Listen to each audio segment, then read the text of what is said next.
training? We worked indoors today, second day, and I thought we had good spirits. Guys are really practicing hard, flying to the ball. It's amazing what happens when you play really good competition. They definitely ramp up practices, and they know they're playing for something really important. So the guys are excited. Still got some more work to do. And got a lot of young players out there, but they're all growing up. Questions?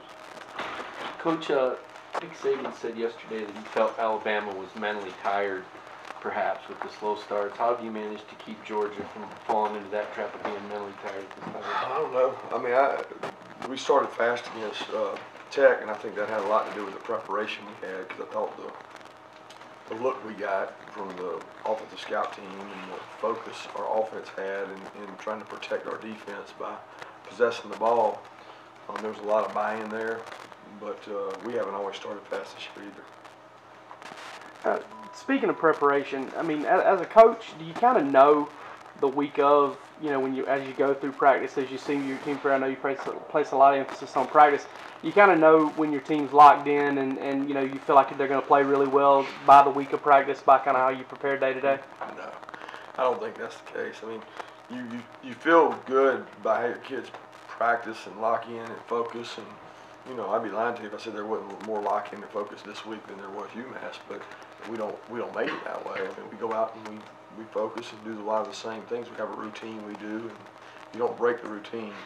The intensity certainly probably ratchets up some, but to say that you ever feel comfortable with things, I don't think that would be the case. You're always trying to prepare every minute you have. Alabama's obviously a team that doesn't have a whole lot of weaknesses, but if there was one, they have struggled in special teams in the past. Obviously, that's one of the strengths of the Georgia team. Does that give you any kind of confidence going into a game like this that could be decided on this special team? I know.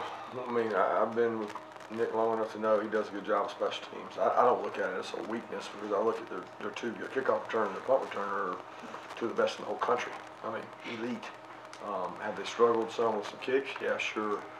But that hasn't been something new for them. I mean, they've dealt with that before, so they've overcome it with a lot of really strong special teams. I mean, they got the best kickoff coverage I think I've ever seen. They're flying down the field, they're knocking people's heads off. The kickoff returner and punt returner are elite, and they've got their starters who are all good players on those. So I don't look at it as their special teams are down. I think people measure that because of their punter and possibly because of their kicker. How much does the recruiting overlap here affect it? Like when you're watching film, you know who all these guys are. You know, Nick and his staff knows who all your guys are. As far as knowing the personnel, or yeah, I mean, even not. I don't know if it matters like specifically the game planning, or just if it's just interesting. Not really. I mean, I feel like I know less of their players now than ever. You know, when we played them last year, there were so many kids that I'd known, coached, and recruited, and now it's getting to be where it's more and more the ones that I recruited to come here, you know, and didn't get, not the ones that I recruited there. Certainly know some of them, but not a lot of them. So I don't know how, I really don't know how it affects the game in any way. I don't think that's a big part of it. Speaking of recruiting, what's that going to be like for y'all for these next 3 days and then that next week after that? The next 3 days are all prep for the game. I mean, yeah. you can go recruit, and we may at night send somebody somewhere if it's local, or be able to go see somebody. But certainly our sweat is being put in the bucket towards playing Alabama. It's not that we don't care about recruiting. We're still communicating with our recruits, but we can't really focus on that right now. And I think those kids respect that, because a lot of them are focused on their playoffs or their state championships. Now, in regards to when that ends, when the game ends, it's ready, set, go. We're going out to full bore. I mean, we'll go out as soon as we can after the game. What kind of correlation has there been between number 2 of this year as opposed to Baker last year in the Rose Bowl? Correlation between, I think the offenses are really completely different. I mean, both are elite quarterbacks and both are extremely athletic. I see where you're going with the similarities of the two quarterbacks, but I mean, style offense is pretty different. But they're both talented. And we had a long time to prepare for Baker, and we obviously didn't do a good job, but we had a long time to prepare. This is not a short week, it's just a normal week. Kirby, you said you guys are playing for something really important. I think you said also in the past that you want this program to be significant. Are games like this what you have in mind? Well, I mean, I'll be honest with you, I think becoming relevant and significant is every game. I mean, when you play on national TV and you play in the SEC, you have a chance to be relevant and significant every week.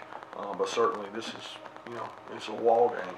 It's for a number. It goes up on these walls in here, and if you get to put numbers up in here, especially on that side of the room, it's special. And that's what you're playing for. You're playing for a championship. So. Alabama's got this beat everybody by 21 points or more, which hasn't happened since like 1988 through 12 games. When you look at them on film, do you say that this could be the best? I mean, are they that? Is it? They're pretty good. They're really good. They've got a good team. I mean, they're explosive. They've got. I don't see the weaknesses because everybody talks about the kicking game, but I mean, it's they're explosive. They're really talented. They're doing a good job, and they're playing at a high level. I mean, really, you can say they've been tested, but I mean, the thing is, when they get on top of you, they know how to finish. They attack teams. They're constantly attacking. I mean, the pressure's never off. I had several coaches after the games we played on this year that said, man, y'all put pressure on people in every area. There's no phase of offense, defense, kicking game that's like there's always pressure. It's Alabama. They're just really, really good at putting pressure on you, whether it's offensively, defensively, or special teams. There's so many ways they can win the game. How much of Tua is the ad-lib ability? I mean, I don't, we see him roll, we see him make plays. How much does? Oh, I don't think that he's ad-lib at all. I mean, he can, and he resorts to that if things don't go right, but he can sit in the pocket and make every throw. I mean, he's very confident, and I don't know the right word. He's got presence about him in the pocket. He doesn't fear rush. He doesn't fear contact. This guy's bearing down on him and sidesteps him and whips the ball out. And that's what makes him really special. That he's whipping it to some really good dudes. Coach, on the second and 26 last year, you guys have obviously been really good at not letting people behind you this year. It's been a specialty of your secondary. Was there any takeaway out of that game? It looked like a simple blown coverage, I don't think there's any takeaway in the game. I mean, the quarterback made a good play. He looked off a veteran safety and did a good job firing the ball. I think he knew where he was going with the ball the whole time, and he's really good at setting up DBs and safeties. He has good intuition where he wants to throw the ball. Can I follow on that real quick? Dom Sanders, that's a guy, he literally started every game for Georgia, well, I think except with the exception of when he had a targeting. We never did get to talk to him after that game. I tried to approach him in the Pro Bowl, the Pro Day about it. He still hasn't talked about that game. I don't know whether you... What does that have to do with... Well, my question is, did you ever get to talk? I mean, the guy had a great career, but it's like that he's remembered for that play. I don't think he's remembered that play. I think he's remembered for all the picks he had and all the great things he did. I don't think that's relevant to this conversation. I really don't. I mean, I love the kid. The kid gave everything he had for Georgia and appreciate everything he did. I mean, I played that position. It's not an easy position to play. So leave it to you guys to talk about that, and we'll talk about Alabama in this week's game. Part of Monty Rice was talking about it practice. Did he ever do anything else to Robert Bill? Yeah, Monty was able to move around and do some things. He did a little more as practice went on. We hope that he's going to be able to do more tomorrow is the hope. He ran some today, cut some, did some things. Bill's injured right now. Everybody kind of approaches competition different.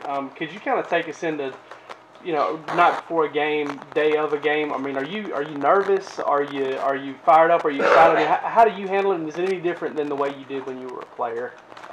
I can't remember much about being a player. I mean, I was excited, I guess nervous. I don't know. I'm pretty nervous about everything. So, I mean, competitive, want to do well, work hard at it, and certainly once you prepare, there's only so much you can do. I get most comfortable the closer the game gets because I realize there's not a lot you can do. I'm more intense leading up to because I want to get all the hay in the barn, and when the hay's in the barn, there's not a lot I can do. So it's like, hey, let the players go play, show confidence in the players, and let them go make plays.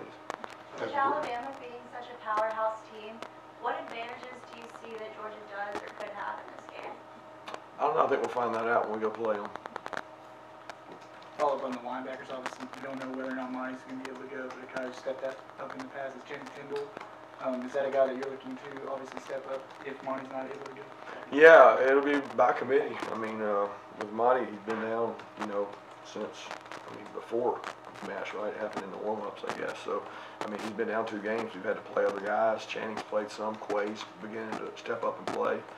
Natrez has been dinged up. He keeps pushing through. So, we're a wounded warrior unit when it comes to defensive, especially at the linebacker position, because Jawan and Tay continue to push through, and Natrez is a little beat up. But we'll lean on the guys we got, and we're trying to get those guys prepared right now best we can. What about Jaquan Hawkins-Muckle? Is he available this week? Can he have a role? He may be back for the game. I'm not sure if he was able to practice today for the first time in a long time. I'm sorry, you said he was or wasn't? He was able to practice today for the first time in a long time. Just from a speed standpoint, how is your secondary matchup against the wide receivers? Well, I don't know. I don't have any GPS numbers. I don't know their. I don't know I how fast they're. On tape, they're really fast. You know, they've got fast guys. We've got some guys in our secondary that have run some fast track times. But it's really not about that. It's about who can cover who can match up, and get hands on people. And if you got all day back there, then it probably doesn't matter anyway, because eventually there's somebody going to get open. So we've got to affect the quarterback and do a good job. But I don't know who's faster. I guess we'll find out Saturday. How quick during games do you say I've got to adjust something, or are you good with it? Is it the first series even, or is that too fast? No, I mean, I think first series maybe jitters and guys still trying to get over it. You've got to stick with your plan and feel comfortable with your plan. There comes a point where your plan's not working. Right. You got to go to plan B or plan C. But What about back and forth games though, Kirby? I mean, last year games can become back and forth like Oklahoma last year. Sure. I think you adjust throughout the game. I think if they're doing different things, you got to have different answers. We try to always have different looks. As a defense, we try to save something for the second half. As an offense, we always try to have a script coming out the second half. And I think offensively, more than anything, we've had some really good opening second half drives. And I think a lot of that's preparation and coaching. So we're trying to do a really good job of that. 2 more questions? As rare as it was to have 2 different running backs run for 1,000 yards last year, you now have 2 different guys within reach of that. Did you think it could be that kind of year for the running game for a new set of running backs? Oh, yeah. Yeah, I mean, I knew we had a good offensive line coming back.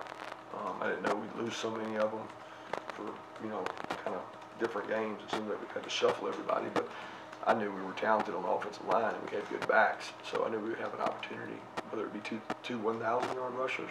We're not there yet, and trying to get there, but we probably could have had that with some of the games we've had. We've taken those kids out. Some of those kids haven't played much in games.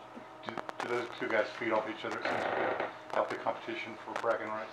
Yeah, I don't even know if they see this competition. I really don't. Those 2 guys are such team players. There's no ego in either one of them. I think they're more about the team, and they would rather see each one of them do well.